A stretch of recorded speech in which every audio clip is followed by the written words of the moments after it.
নমস্কার। বলছি আপনার ছেলে ফিরে এসেছে, আপনার নিশ্চয়ই আজকে খুব আনন্দের দিন। আমাদেরও খুব আনন্দ হচ্ছে। খুবই আনন্দ আছি, সবাইকে মুখ মিষ্টি করাচ্ছি, আপনারও এসে মুখ মিষ্টি করুন। আমি আপনার সঙ্গে অনুরোধ করছি একবার আপনার বাড়িতে আসুন। আমার বহুত খুশি, অনেক খুশি আছি। আমি অনিশাজির অফিসের সাথে এখনই কথা বললাম, আপনারা যে ফিরে এসেছেন ধন্যবাদও জানালাম। তো ওনাদের মানে প্রথম থেকে আমার বন্ধু গেছিল আপনার ছেলের বউয়ের সাথে। আমার বৌমার সঙ্গে কথা বলুন। আমি এটাও বলবো আপনাকে, সুবর্ণ অধিকারীকেও আমার বাড়িতে আনতে চেষ্টা করুন।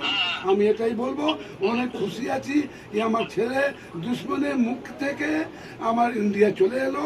সব থেকে বেটার আমি জানি। নমস্কার। নমস্কার।